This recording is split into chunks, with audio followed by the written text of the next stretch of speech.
ಯೇಸುವಿನ ಹಿಂದೆ ಹೋಗ್ಲಿಕ್ಕೆ ಆಗಬೇಕಾದ್ರೆ ಯೇಸು ಕಳಿಸಿಕೊಟ್ಟ ಆ ಪರಿಶುದ್ಧಾತ್ಮನ ಶಕ್ತಿಯಿಂದ ನೀನು ತುಂಬಲ್ಪಟ್ಟರೆ ಮಾತ್ರನೇ ನೀನು ನಿನ್ನ ಸ್ವಾರ್ಥವನ್ನು ತ್ಯಜಿಸಿ ಅನುದಿನದ ಶಿಲುಬೆಯನ್ನು ಹೊತ್ತುಕೊಂಡು ನಿನಗೆ ಯೇಸುವಿನ ಹಿಂದೆ ಹೋಗಿ ಪಿತನ ಮಹಿಮೆಗಾಗಿ ಇಲ್ಲಿ ಬದುಕಲಿಕ್ಕಾಗ್ತದೆ. ಹಾಗೆ ಬದುಕದೆ ಇದ್ದರೆ ಏನಾಗುತ್ತೆ ಅಂತ ಕೇಳ್ತೀರಾ? ಹಾಗೆ ಬದುಕದೇ ಇದ್ದರೆ ನೀನು ಇಲ್ಲಿ ಬದುಕಿದ್ದೇ ವೇಸ್ಟ್ ಆಗುತ್ತೆ, ನಿನ್ನ ಜೀವನನೇ ಹೋಯ್ತು, ಫ್ಲಾಪ್. ಹಾಗಾದ್ರೆ ನಾವು ಅದು ಮಾಡೋದು ಇದು ಮಾಡೋದು ಓದೋದು ಎಲ್ಲ ವೇಸ್ಟೇ, ಎಲ್ಲ ವೇಸ್ಟೇ. ವ್ಯರ್ಥವೋ ವ್ಯರ್ಥ, ಎಲ್ಲವೂ ವ್ಯರ್ಥ, ವೇಸ್ಟ್ ಜೀವನ. ಯೂಸ್ ಆಗೋ ಜೀವನ ಒಂದೇ, ನೆನ್ಪಿಟ್ಕೊಳ್ಳಿ. ಅದೇನು ಗೊತ್ತಾ? ಯೇಸುವಿನ ಹಿಂದೆ ಹೋಗೋದು, ಫಾಲೋಯಿಂಗ್ ಜೀಸಸ್ ಅಷ್ಟೇ. ಇದು ಯಾರಿಗೆ? ಎಲ್ಲರಿಗೂ. ಯೇಸು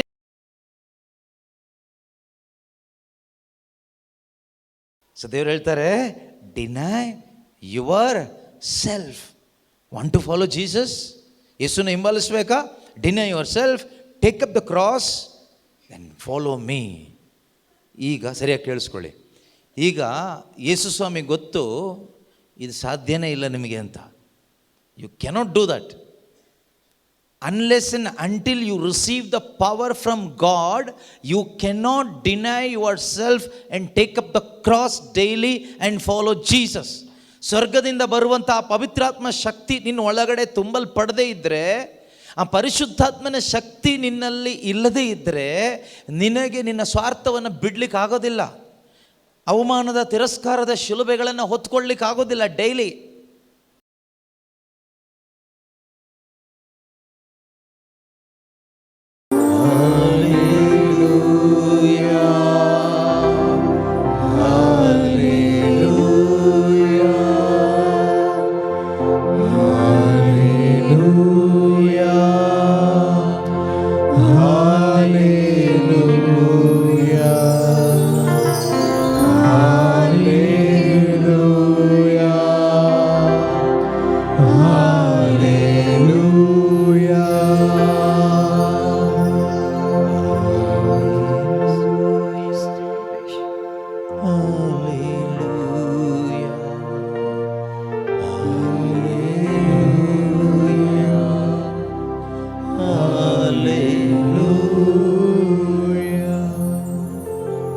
ಪವಿತ್ರಾತ್ಮರೇ,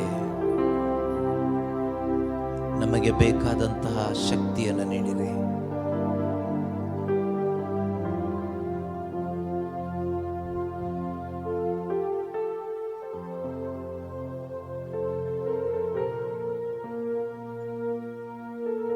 ಆಮೇನ್. ಕುಳಿತುಕೊಳ್ಳೋಣ. Praise the lord. ಯೇಸು ಸ್ವಾಮಿ ಹೇಳ್ತಾರೆ, ಯೋವಾನನ ಶುಭ ಸಂದೇಶ ಅಧ್ಯಾಯ 15 ವಾಕ್ಯ 8, gospel of John chapter 15 verse 8, ನೀವು ಸಮೃದ್ಧಿಯಾಗಿ ಫಲ ಕೊಟ್ಟು ನನ್ನ ಶಿಷ್ಯರಾಗಿ ಬೆಳಗುವುದರಿಂದಲೇ ಪಿತನ ಮಹಿಮೆ ಪ್ರಕಟ ಆಗುತ್ತದೆ. ನಾವೊಬ್ಬೊಬ್ಬರು ಕೂಡ ತಂದೆಯಾದ ದೇವರ ಮಹಿಮೆಯನ್ನು ಪ್ರಕಟಪಡಿಸಲಿಕ್ಕಾಗಿ ಕರೆಯಲ್ಪಟ್ಟವರು. You are chosen to glorify God. You are called to glorify God. ದೇವರನ್ನ ಮಹಿಮೆ ಪಡಿಸಲಿಕ್ಕೆ ಆಗಬೇಕಾದ್ರೆ ನಮ್ಮ ಜೀವನ, ಯೇಸು ಸ್ವಾಮಿ ಹೇಳ್ತಾರೆ, ಓದೋಣ. ನೀವು ಸಮೃದ್ಧಿಯಾಗಿ ಫಲ ಕೊಟ್ಟು, ನೀವು ಸಮೃದ್ಧಿಯಾಗಿ ಫಲ ಕೊಟ್ಟು ನನ್ನ ಶಿಷ್ಯರಾಗಿ ಬೆಳಗುವುದರಿಂದಲೇ, ಯೇಸುವಿನ ಶಿಷ್ಯರಾಗಿ ಬೆಳಗುವುದರಿಂದಲೇ ನನ್ನ ಪಿತನ ಮಹಿಮೆ ಪ್ರಕಟವಾಗುವುದು. ಪಿತನ ಮಹಿಮೆ ಪ್ರಕಟವಾಗುವುದು. ಪಿತನ ಮಹಿಮೆಯನ್ನ ಪ್ರಕಟಪಡಿಸಬೇಕಾದರೆ ನೀವು ಸಮೃದ್ಧಿಯಾಗಿ ಫಲ ಕೊಡುವ ಯೇಸುವಿನ ಶಿಷ್ಯರಾಗಿ ಈ ಭೂಮಿ ಮೇಲೆ ಜೀವಿಸಬೇಕು. ಹಾಗೆ ನಮಗೆ ಜೀವಿಸಲಿಕ್ಕೆ ನಮ್ಮ ಬಲದಿಂದ ಆಗೋದಿಲ್ಲ. ಆದುದರಿಂದನೇ ದೇವರು ನಮಗೆ ಪವಿತ್ರ ಆತ್ಮನ ಬಲದಿಂದ ತುಂಬಿಸ್ತಾರೆ. ನಾವು ಯೇಸು ಸ್ವಾಮಿಯ ಶಿಷ್ಯರಾಗಿ ಸಮೃದ್ಧಿಯಾಗಿ ಫಲ ಕೊಟ್ಟು ಬದುಕಬೇಕಾದ್ರೆ ನಮಗೆ ಬಲ ಬೇಕು. We need power. Without his power we cannot leave as his disciples. ಆತನ ಶಿಷ್ಯರಾಗಿ ನಾವು ಬದುಕಬೇಕಾದ್ರೆ ಆತನ ಶಕ್ತಿ ನಮಗೆ ಬೇಕು. ನಾವು ಯು ಆರ್ ಚೋಸನ್. ನೀವು ಆಯ್ಕೆ ಆದ್ರಿ, ಯು ಆರ್ ಡಿಸೈಪಲ್ಸ್. ಓಕೆ, ಆದರೆ ನಾವು you have to live as disciples. ಈಗ ಶಿಷ್ಯರಾಗಿ ಬದುಕಬೇಕು. ಬದುಕಲಿಕ್ಕೆ ಆಗಬೇಕಾದ್ರೆ ಶಕ್ತಿ ಬೇಕು. Just because you are chosen as disciple, you cannot live as disciple. You need power. ಅರ್ಥ ಆಗ್ತಿದೆ ಹೇಳ್ತಾ ಇರೋದು? ಶಿಷ್ಯರಾಗಿ ಆಯ್ಕೆ ಆಗಿದ್ದರಿಂದ ನಿಮಗೆ ಶಿಷ್ಯರಾಗಿ ಬದುಕಲಿಕ್ಕೆ ಆಗೋದಿಲ್ಲ. ಶಿಷ್ಯರಾಗಿಯೇ ಆಯ್ಕೆ ಮಾಡಿಕೊಂಡಿದ್ದು.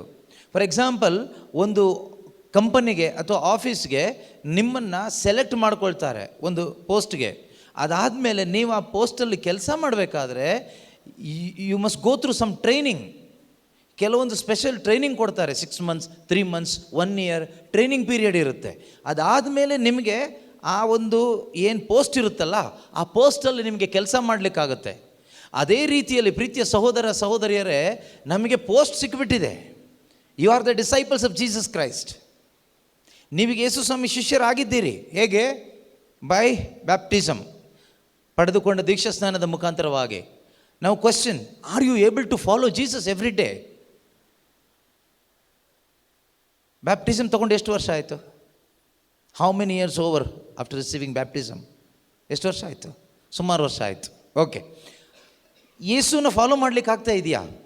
ಪ್ರಾರ್ಥನೆ ಮಾಡ್ಲಿಕ್ಕೆ ಆಗ್ತಾ ಇದೆಯಾ ಅಂತಲ್ಲ ಕೇಳ್ತಾ ಇರೋದು. ಪ್ರಾರ್ಥನೆ ಮಾಡೋದು, ಚರ್ಚಿಗೆ ಹೋಗೋದು, ಬೈಬಲ್ ಓದೋದು ಇದೇನು ವಿಷಯನೇ ಅಲ್ಲ. ಅದು ಯಾರು ಬೇಕಾದರೂ ಮಾಡ್ಬೋದು. ಅದಕ್ಕೆ ಬ್ಯಾಪ್ಟಿಸಮೇ ಆಗಬೇಕಂತ ಏನಿಲ್ಲ. So anybody can do that. Are you able to follow Jesus the way he commanded us to follow? ಹೇಗೆ ಹೇಳಿದ್ದಾರೆ? Take up your cross, deny yourself, take up your cross, follow me. ನಿನ್ನನ್ನು ನೀನು ಪರಿತ್ಯಜಿಸಿ ಶಿಲುಬೆಯನ್ನು ಹೊತ್ಕೊಂಡು. ನೋಡಿ, ಲೂಕನ ಶುಭ ಸಂದೇಶ 9ನೇ ಅಧ್ಯಾಯ 23ನೇ ವಾಕ್ಯ. Saint Luke chapter 9 verse 23. ಯೇಸು ಸ್ವಾಮಿ ಎಲ್ಲರನ್ನು ನೋಡಿ ಹೇಳಿದ್ದೇನೆಂದರೆ, ಯೇಸು ಸ್ವಾಮಿ ಎಲ್ಲರನ್ನು ನೋಡಿ ಹೇಳಿದ್ದೇನೆಂದರೆ, ಯಾರಿಗಾದರೂ ನನ್ನನ್ನು ಹಿಂಬಾಲಿಸಲು ಮನಸ್ಸಿದ್ದರೆ, ನನ್ನನ್ನು ಹಿಂಬಾಲಿಸಲು ಮನಸ್ಸಿದ್ದರೆ, ಅವನು ತನ್ನನ್ನು ತಾನೇ ಪರಿತ್ಯಜಿಸಿ, deny yourself, self denial every day. ಕಷ್ಟ ಅಲ್ವಾ? ನಮ್ಗೆ ಆಗೋದೇ ಇಲ್ಲ. Because we are very much self centred. We are worried about our self only. ನಮಗೆ ನಮ್ಮ ಬಗ್ಗೆನೇ ಯೋಚನೆ. ನನಗೆ ಸಂಬಂಧಪಟ್ಟಿದ್ದೇನೆಲ್ಲ ಇದೆಯೋ ಅದೇ ನನ್ನ ಚಿಂತೆ, ಅದೇ ನನ್ನ ಪ್ರೇಯರ್. ಕೆಲವ್ರದ್ದು ಪ್ರೇಯರ್ ಲೈಫ್ ಪೂರ್ತಿ ಅವ್ರ ಬಗ್ಗೆನೇ. ನಾನು, ನನ್ನ ಗಂಡ, ನನ್ನ ಮಗ, ನನ್ನ ಮಗಳು, ನನ್ನ ಊಟ, ನನ್ನ ಬಟ್ಟೆ, ನನ್ನ ಮನೆ, ನನ್ನ ರೋಗ, ನನ್ನ ಸಾಲ, ನನ್ನ ದುಡ್ಡು, ನಂದು ಬರೀ everything related to self. That is our prayer. ತುಂಬ ಜನ ಪ್ರಾರ್ಥನೆ ಮಾಡೋದೇ ಅಲ್ವಾ? ಬರೀ ನಾನು ಅಲ್ವಾ? ದೇವರು ಹೇಳ್ತಾರೆ, ಡಿನೈ ಯುವರ್ ಸೆಲ್ಫ್. ಈ ಸೆಲ್ಫ್ ಸೆಂಟರ್ಡ್ ಪ್ರೇಯರ್ ಡಿನೈ ಮಾಡ್ಲಿಕ್ಕೆ ಆಗ್ತಾ ಇಲ್ಲ ನಮಗೆ. ಭಯ ನಮಗೆ. ಏನೋ ಆಗ್ಬಿಟ್ರೆ, ಏನೋ ಸಿಗದೇ ಇದ್ದರೆ, everything about self must be denied. Okay, ಯೇಸು ಸ್ವಾಮಿ ಹೇಳುವಂಥ ಮಾತು ನಾನು ಹೇಳ್ತಾ ಇರೋದಲ್ಲ. ಪಿತನನ್ನು ಮಹಿಮೆ ಪಡಿಸಬೇಕಾದ್ರೆ, ನಮ್ಮ ಜೀವಿತದ ಮುಖಾಂತರ ತಂದೆಯಾದ ದೇವರಿಗೆ ಮಹಿಮೆ ಸಲ್ಲಲ್ಪಡಬೇಕಾದ್ರೆ, we must bear fruit and to be his disciples. Bearing the fruit, being his disciples, we can bring glory to the father. No other way. ಅದಕ್ಕೆ first step denial of the self. ಯಾರಿಗಾದರೂ ನನ್ನನ್ನು ಹಿಂಬಾಲಿಸಲು ಮನಸ್ಸಿದ್ರೆ hallelujah ಹೇಳಿ ಅಂತ ಹೇಳಲಿಲ್ಲ. ಯಾರಿಗಾದರೂ ನನ್ನನ್ನು ಹಿಂಬಾಲಿಸಲು ಮನಸ್ಸಿದ್ರೆ prayer ಗ್ರೂಪಿಗೆ ಬಂದು ಸೇರ್ಕೊಳ್ಳಿ ಅಂತ ಹೇಳಲಿಲ್ಲ. ಯಾರಿಗಾದರೂ ನನ್ನನ್ನು ಹಿಂಬಾಲಿಸಲು ಮನಸ್ಸಿದ್ರೆ ಡೈಲಿ ಬೈಬಲ್ ಓದಿ ಅಂತ ಹೇಳಲಿಲ್ಲ. ಯಾರಿಗಾದರೂ ನನ್ನನ್ನು ಹಿಂಬಾಲಿಸಲು ಮನಸ್ಸಿದ್ರೆ ಅವನು ಡೈಲಿ ಚರ್ಚಿಗೆ ಬರಬೇಕು ಅಂತ ಹೇಳಲಿಲ್ಲ. Deny your self.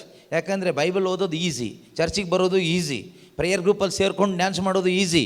ಆದರೆ denying self it's not easy. ನಿನ್ನನ್ನೇ ನೀನು ಪರಿತ್ಯಜಿಸು. ಅಲ್ಲೇ ಇರೋದು ನಿಮ್ಮ ನಿಜವಾದ ಜೀವನ ಪ್ರಾರಂಭ ಆಗೋದು ಅಲ್ಲೇ. ಯಾರಿಗಾದರೂ ನನ್ನನ್ನು ಹಿಂಬಾಲಿಸಲು ಮನಸ್ಸಿದ್ದರೆ ಅವನು ತನ್ನನ್ನು ತಾನೇ ಪರಿತ್ಯಜಿಸಿ, ತನ್ನ ಶಿಲುಬೆಯನ್ನು ಅನುದಿನವೂ ಹೊತ್ತುಕೊಂಡು ನನ್ನನ್ನು ಹಿಂಬಾಲಿಸಲಿ. Praise the lord. ಹಲ್ಲೆಲೂಯಾ. ಯೇಸುವೇ ಸ್ತೋತ್ರ. ಇದು ಯಾವ ಶಿಲುಬೆ? ಹೊತ್ಕೋಬೇಕಾಗಿರೋ ಶಿಲುಬೆ ಯಾವುದು? ನಮಗೆ ರಕ್ಷಣೆ ತಂದುಕೊಟ್ಟ ಆ ಶಿಲುಬೆ ಅಲ್ಲ. ತರೋದಕ್ಕಿಂತ ಮೊದಲು ಯೇಸು ಹೊತ್ಕೊಂಡ್ರಲ್ಲ ಆ ಶಿಲುಬೆ. ಅದು ಯಾವುದು ಗೊತ್ತಾ? ಅವಮಾನ. ರಿಜೆಕ್ಷನ್ಸ್, ಇನ್ಸಲ್ಟ್ಸ್, ಇನ್ಜಸ್ಟಿಸ್, ಅನೀತಿ. ನೀನು ಒಳ್ಳೆ ಜೀವನ ಜೀವಿಸ್ತಾ ಇರ್ತೀಯ, ಆದರೆ ನಿನಗೆ ಅನ್ಯಾಯ ಆಗಿದೆ. ಅನ್ಯಾಯ, ನಿನಗೆ ಮೋಸ ಆಗಿದೆ. ನಂಬಿದವರು ಮೋಸ ಮಾಡ್ತಾ ಇದ್ದಾರೆ, ಮಾಡಿಕೊಂಡೇ ಬರ್ತಾ ಇದ್ದಾರೆ. ಅನ್ಯಾಯ ಮಾಡಿಕೊಂಡೇ ಬರ್ತಾ ಇದ್ದಾರೆ. ನಿನಗೆ ಅವಮಾನ ಮಾಡಿಕೊಂಡೇ ಬರ್ತಾ ಇದ್ದಾರೆ. ನಿನ್ನನ್ನು ತಿರಸ್ಕಾರ ಮಾಡಿಕೊಂಡೇ ಬದುಕ್ತಾ ಇದ್ದಾರೆ. ನಿನ್ನನ್ನು ದ್ವೇಷ ಮಾಡಿಕೊಂಡೇ ಬರ್ತಾ ಇದ್ದಾರೆ. ಯಾರು? ಎಲ್ಲರೂ ಅಂತ ಇಟ್ಕೊಳ್ಳೋಣ. ಇದೇ ಶಿಲುಬೆ. ನಮಗೆ ಯಾರು ದ್ವೇಷ ಮಾಡೋದು ಬೇಡ. ಒಂದು ಮಾತೇನಾದರೂ ಸ್ವಲ್ಪ ಹರ್ಟ್ ಆಗೋ ಥರ ಸ್ವಲ್ಪ ಹೇಳಿಬಿಟ್ರೆ ಮತ್ತೆ ಆ ಕಡೆ ತಿರುಗಿ ನೋಡೋದಿಲ್ಲ. ಯಾಕೆಂದರೆ ಅಷ್ಟು ಸ್ವಾರ್ಥ ನಮ್ಮ ಒಳಗಡೆ ತುಂಬಿಕೊಂಡಿರೋದ್ರಿಂದ ನಮಗೆ ಬೇಗ ಗಾಯ ಆಗಿಬಿಡುತ್ತೆ. ಸೊ ದೇವ್ರು ಹೇಳ್ತಾರೆ, deny yourself. Want to follow Jesus? ಯೇಸುನ ಹಿಂಬಾಲಿಸ್ಬೇಕಾ? Deny yourself, take up the cross, then follow me. ಈಗ ಸರಿಯಾಗಿ ಕೇಳಿಸ್ಕೊಳ್ಳಿ. ಈಗ ಯೇಸು ಸ್ವಾಮಿ ಗೊತ್ತು ಇದು ಸಾಧ್ಯನೇ ಇಲ್ಲ ನಿಮಗೆ ಅಂತ. You cannot do that unless and until you receive the power from God. You cannot deny yourself and take up the cross daily and follow Jesus. ಸ್ವರ್ಗದಿಂದ ಬರುವಂಥ ಆ ಪವಿತ್ರಾತ್ಮ ಶಕ್ತಿ ನಿನ್ನ ಒಳಗಡೆ ತುಂಬಲ್ಪಡದೇ ಇದ್ದರೆ, ಆ ಪರಿಶುದ್ಧಾತ್ಮನ ಶಕ್ತಿ ನಿನ್ನಲ್ಲಿ ಇಲ್ಲದೇ ಇದ್ದರೆ ನಿನಗೆ ನಿನ್ನ ಸ್ವಾರ್ಥವನ್ನು ಬಿಡ್ಲಿಕ್ಕೆ ಆಗೋದಿಲ್ಲ. ಅವಮಾನದ ತಿರಸ್ಕಾರದ ಶಿಲುಬೆಗಳನ್ನು ಹೊತ್ಕೊಳ್ಳಿಕ್ಕೆ ಆಗೋದಿಲ್ಲ ಡೈಲಿ. ಒಂದು ದಿನ ಏನೋ ಕಷ್ಟಪಟ್ಟು ಮೈಂಡ್ ಸೆಟ್ ಮಾಡಿ ಹೊತ್ಕೋಬೋದು ಅಷ್ಟೇ. ನಿನ್ನ ಬಲದಲ್ಲಿ ಒಂದು ದಿನ ಹೊತ್ಕೊಳ್ತೀಯ. ಏನು ಬ್ರದರ್, ದಿನಾ ಅವಮಾನ. ಒಂದು ದಿನ ಆದರೆ ಪರವಾಗಿಲ್ಲ, 2 ದಿನ ಆದರೆ ಪರವಾಗಿಲ್ಲ, ಡೈಲಿ ಅವಮಾನ. ಯಾವಾಗೆಲ್ಲ ಸಿಗ್ತಾರೋ ಅವಾಗೆಲ್ಲ ಏನಾದರೂ ಒಂದು ಕಾಯ ಮಾಡ್ತಾರೆ. ಅದಕ್ಕೆ ಅವರಿಗೆ ಸಿಗೋದೇ ಬೇಡ ಅಂತ ಪರ್ಮನೆಂಟಾಗಿ ದೂರ ಹೋಗ್ಬಿಟ್ಟಿದ್ದೀನಿ. ಆ ರೀತಿ ಹೇಳೋರು ಎಷ್ಟೋ ಜನ ಇದ್ದಾರೆ. ಸಿಕ್ಕಿದಾಗೆಲ್ಲ ನನಗೆ ಶಾಪ ಹಾಕ್ತಾರೆ, ಸಿಕ್ಕಿದಾಗೆಲ್ಲ ನನಗೆ ಬೈತಾರೆ, ಸಿಕ್ಕಿದಾಗೆಲ್ಲ ಏನಾದರೂ ಹೇಳ್ತಾನೇ ಇರ್ತಾರೆ. ಯಾಕೆ ಬರಬೇಕು ನಾನು? ಯಾಕೆ ಬರಬೇಕು? ಯಾಕಿರಬೇಕು? ಪ್ರೀತಿಯ ಸಹೋದರ ಸಹೋದರಿಯರೇ, ಪ್ರತಿದಿನ ಶಿಲುಬೆ ಹೊತ್ಕೊಳ್ಳಿಕ್ಕೆ ಯೇಸು ಸ್ವಾಮಿ ಕಾರ್ಯ ಕೊಡ್ತಾ ಇರೋದು. ಈಗ ಪ್ರತಿದಿನ ನಮ್ಮನ್ನೇ ನಾವು ಪರಿತ್ಯಜಿಸಿ ಶಿಲುಬೆ ಹೊತ್ಕೊಂಡು ಯೇಸುವಿನ ಹಿಂದೆ ನಾವು ನಡಿಬೇಕಾದ್ರೆ, ಯೇಸು ಕಳಿಸಿಕೊಟ್ಟ ಆ ಪವಿತ್ರಾತ್ಮ ಶಕ್ತಿಯಿಂದ ತುಂಬಲ್ಪಟ್ಟವರಿಗೆ ಮಾತ್ರನೇ ಸಾಧ್ಯ. ಇಲ್ಲದೆ ಇದ್ದರೆ ನಾವು ಕೂಡ ಆರಿಸ್ಕೊಂಡವ್ರು ಹೋದವ್ರ ಥರ ಓಡೋಗ್ತೀವಿ. They are chosen to be the disciples and apostles. ಇನ್ನೊಂದು ಸ್ಟೆಪ್ ಮೇಲೆ, but all of them ran away. ಓಡಿ ಹೋದರು. ದೆ ಫ್ಲೆಡ್, ಎಸ್ಕೇಪ್ ಆಗೋದ್ರು. ಯಾವಾಗ? ಯೇಸು ಸ್ವಾಮಿನ ಸೈನಿಕರು ಹಿಡ್ಕೊಂಡಾಗ ಎಲ್ಲರೂ ಎಸ್ಕೇಪ್ ಆದ್ರಂತೆ. ಒಬ್ಬ ಬಟ್ಟೆನೇ ಬಿಟ್ಟು ಓಡೋದಂತೆ. ಪ್ರಾಣ ಉಳಿದ್ರೆ ಸಾಕು, ಬಟ್ಟೆ ಹೋದ್ರು ಹೋಗಲಿ ಅಂತ. ಜೊತೆಗಿದ್ದ ಶಿಷ್ಯರು, ಪೇತ್ರ ಹೇಳ್ಕೊಳ್ತಾ ಇದ್ದ, ನಿಮ್ಮ ಜೊತೆಗೆ ಸೆರೆಮನೆಗೆ ಹೋಗ್ಲಿಕ್ಕೂ ಸಾಯ್ಲಿಕ್ಕೂ ನಾನು ರೆಡಿ ಇದ್ದೀನಿ, ಅಷ್ಟು ನಾನು ನಿಮ್ಮನ್ನು ಪ್ರೀತಿ ಮಾಡ್ತೀನಿ ಅಂತ ಹೇಳಿದ ಪೇತ್ರ ಲಾಸ್ಟಿಗೆ ಎಸ್ಕೇಪ್ ಆಗಿ ಹೋಗಿ, ಅಯ್ಯೋ ಯೇಸುನಾ, ನನಗೆ ಗೊತ್ತೇ ಇಲ್ಲ, ಯೇಸು ನನಗೆ ಪರಿಚಯನೇ ಇಲ್ಲ.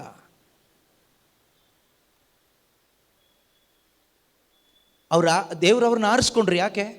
ಶಿಷ್ಯರಾಗಿ, ಅಪಸ್ತೋಲರಾಗಿ, ಮಿಷನರಿಗಳಾಗಿ ಜೀವಿಸಲಿಕ್ಕೆ, ಪಿತನ ಮಹಿಮೆಯನ್ನು ಬೆಳಗಿಸಲಿಕ್ಕೆ ಯೇಸು ಆರಿಸ್ಕೊಂಡ್ರು. ಅದೇ ರೀತಿ ನಿಮ್ಮನ್ನು ಆರಿಸ್ಕೊಂಡಿದ್ದಾರೆ.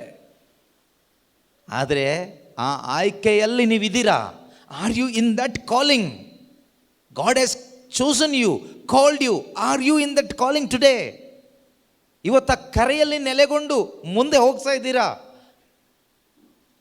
ಆಗ್ತಾ ಇಲ್ಲ. ಯಾಕೆ ಆಗ್ತಾ ಇಲ್ಲ ಅಂದರೆ ಪವರ್ ಇಲ್ಲ.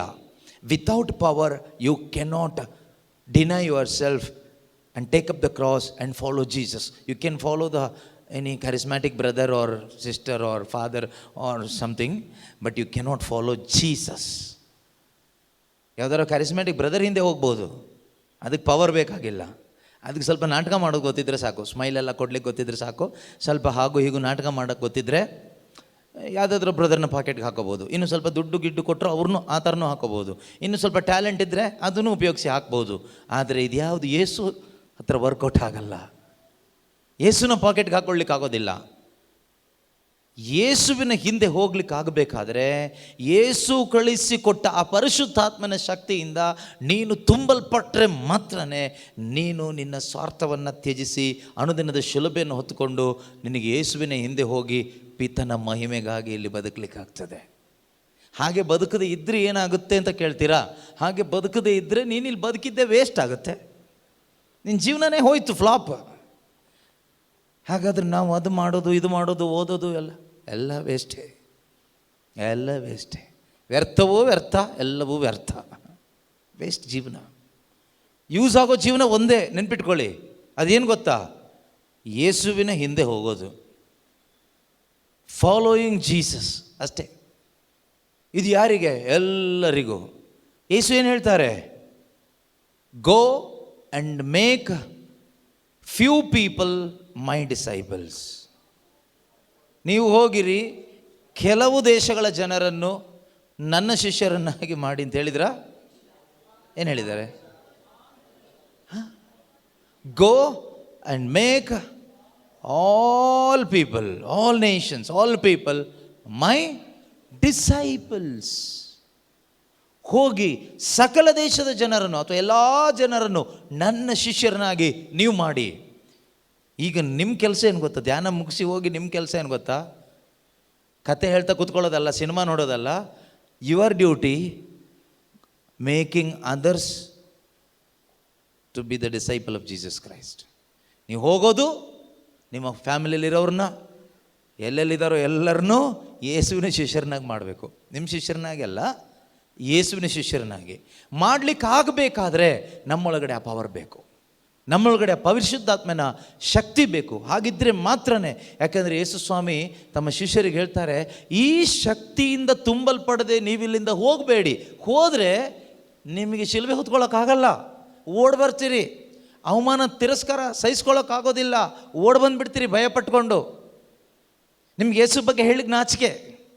ಅದೇ ಪ್ರಪಂಚದಲ್ಲಿರೋ ಬೇರೆ ಯಾರ ಬಗ್ಗೆ ಹೇಳಲಿಕ್ಕೂ ನಿಮಗೆ ನಾಚಿಕೆನೂ ಆಗೋದಿಲ್ಲ, ಮರ್ಯಾದೆನೂ ಹೋಗೋದಿಲ್ಲ, ಭಯನೂ ಆಗೋದಿಲ್ಲ, ಯೋಚನೆ ಬರೋದಿಲ್ಲ. ಬೀದಿಲಿ ನಿಂತ್ಕೊಂಡು ನಾವು ಯಾರ್ಯಾರ ಬಗ್ಗೆನೂ ಮಾತಾಡ್ತೀವಿ, ನಮಗೇನಾದರೂ ಫೀಲ್ ಆಗುತ್ತಾ? ಸ್ಪೋರ್ಟ್ಸ್ ಮ್ಯಾನ್ ಬಗ್ಗೆ, ಸಿನಿಮಾ ನಟ ನಟಿಯರ ಬಗ್ಗೆ, ಪೊಲಿಟಿಷಿಯನ್ಸ್ ಬಗ್ಗೆ ನಾವೆಲ್ಲ ಬೇಕಾದ್ರೂ ನಿಂತ್ಕೊಂಡು ಆರಾಮಾಗಿ ಮಾತಾಡ್ತೀವಿ. ಆದರೆ ಬೈಬಲ್ ಓಪನ್ ಮಾಡಿ ಬೈಬಲ್ಲಿರೋ ವಾಕ್ಯದ ಬಗ್ಗೆ ಮಾತಾಡ್ತೀವ? ಯೇಸು ಬಗ್ಗೆ ಮಾತಾಡ್ತೀವ? ಹುಟ್ಟು ಕ್ರಿಶ್ಚಿಯನ್ಸು ಇಲ್ಲ. ಯಾಕೆ ಹೇಳಿ? ಯಾರಾದರೂ ಕೇಳಿಸ್ಕೊಂಡು ಏನಾದರೂ ಅಂದ್ಕೊಬಿಟ್ರೆ, ಯಾರಾದರೂ ಏನಾದರೂ ಹೇಳಿಬಿಟ್ರೆ, ಯಾರಾದರೂ ಏನಾದರೂ ಮಾಡಿಬಿಟ್ರೆ ನಾಚಿಕೆ ಆಗಬೇಕು ನಮಗೆ. ಪ್ರಪಂಚದಲ್ಲಿರುವ ಇವತ್ತೋ ನಾಳೆನೋ ಸತ್ತೋಗೋ ಮನುಷ್ಯನ ಬಗ್ಗೆ ಮಾತಾಡಲಿಕ್ಕಾಗತ್ತೆ, ಆದರೆ ಯುಗ ಯುಗಾಂತರಕ್ಕೂ ಜೀವಿಸಿ ಆಳುವ ಸರ್ವಶಕ್ತನಾದ ದೇವರ ಪುತ್ರ ಯೇಸು ಕ್ರಿಸ್ತನ ಬಗ್ಗೆ, ನಿನ್ನ ರಕ್ಷಕನ ಬಗ್ಗೆ, ನಿನಗೆ ರಕ್ಷಣೆ ತಂದು ಕೊಟ್ಟವನ ಬಗ್ಗೆ, ನಿನಗೆ ಜೀವ ಕೊಟ್ಟವನ ಬಗ್ಗೆ, ನಿನಗೆ ನಿತ್ಯ ಜೀವ ಕೊಟ್ಟವನ ಬಗ್ಗೆ, ನಿನಗಾಗಿ ಶಿಲುಬೆ ಮೇಲೆ ಸತ್ತು ಸಮಾಧಿ ಮಾಡಲ್ಪಟ್ಟು ಮೂರನೇ ದಿನ ಪುನರುತ್ಥಾನರಾಗಿ ಜೊತೆಯಲ್ಲಿ ಇರುವಾತನ ಬಗ್ಗೆ ನಿನಗೆ ಮಾತಾಡಲಿಕ್ಕೆ ಭಯ. ಯು ಫೀಲ್ ಶೈ,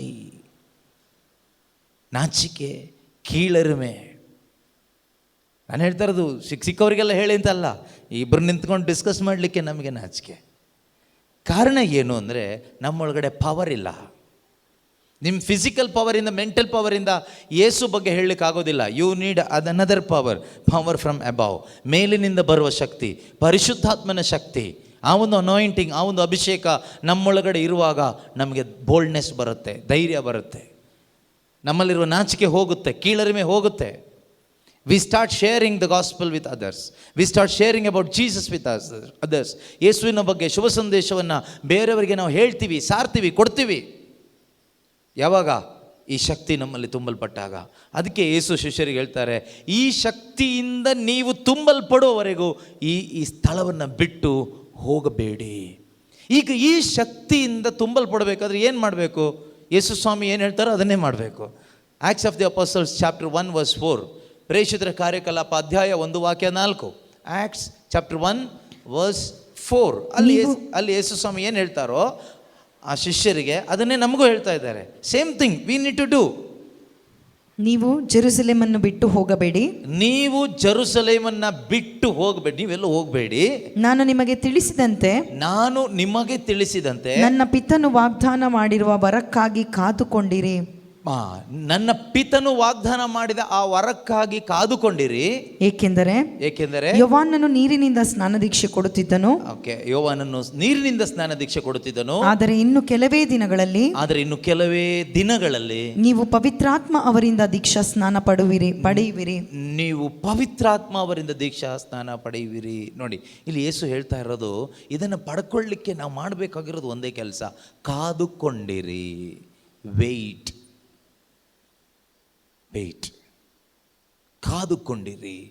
ಕಾದುಕೊಂಡಿರಿ ಅಂದರೆ ಬೈಬಲ್ನಲ್ಲಿ ಅದರ ಅರ್ಥ ಪ್ರಾರ್ಥಿಸ್ತಾ ಇರಿ, ಆಸೆ ಪಡ್ತಾ ಇರಿ, ಕೇಳ್ತಾ ಇರಿ, ತವಕ ಪಡ್ತಾ ಇರಿ, ಪಾಪಕ್ಕೆ ವಿಮುಖರಾಗ್ತಾನೇ ಇರಿ. ಆ ಕಡೆ ತಿರುಗಲೇಬೇಡಿ, ಪಾಪದ ಕಡೆಗೆ, ದೇವ್ರ ಕಡೆಗೆ ತಿರುಗೇನೇ ಇರಿ. ನಿಮ್ಮ ಹೃದಯ ಯೇಸುವಿನ ಕಡೆಗೆ ತಿರುಗಿರಲಿ. ಬೈಬಲ್ ಓದ್ತಾ, ಧ್ಯಾನ ಮಾಡ್ತಾ, ಪ್ರಾರ್ಥನೆ ಮಾಡ್ತಾ, ಆಸೆ ಪಡ್ತಾ, ಇಷ್ಟಪಡ್ತಾ ಇರಿ. ಆಗ ನಿಮ್ಮ ಮೇಲೆ ಯೇಸು ಸ್ವಾಮಿ ಆ ಶಕ್ತಿಯನ್ನು ಕಳಿಸಿಕೊಡ್ತಾರೆ. ಆಗ ನೀವು ಶಕ್ತಿಯುತರಾಗುವಿರಿ. ಮಾತ್ರವಲ್ಲ, ನೀವು ಯೇಸುವಿನ ಶಿಷ್ಯರಾಗಿ ಜೀವಿಸ್ತೀರಿ, ಫಲ ತರ್ತೀರಿ. You will bear the fruit as disciples of Jesus Christ. ಎದ್ದು ನಿಂತ್ಕೊಳ್ಳೋಣ, ಪ್ರಾರ್ಥಿಸೋಣ. ಈ ಒಂದು ಶಕ್ತಿಯಿಂದ ನಾವೊಬ್ಬೊಬ್ಬರು ಕೂಡ ತುಂಬಲ್ಪಟ್ಟವರಾಗಿ ಇಲ್ಲಿಂದ ಹೋಗಬೇಕು. ಪ್ರೀತಿಯ ಸಹೋದರ ಸಹೋದರಿಯರೇ, ಇಲ್ಲಿಂದ ನಾವು ಬಲಹೀನರಾಗಿ ಹೋಗಬಾರ್ದು. ಯಾಕೆಂದರೆ ಯೇಸು ಸ್ವಾಮಿ ನಮ್ಮ ನೆಲೆಗೆ ಕರ್ಕೊಂಡು ಬಂದಿದ್ದಾರೆ. ನಮ್ಮೊಬ್ಬ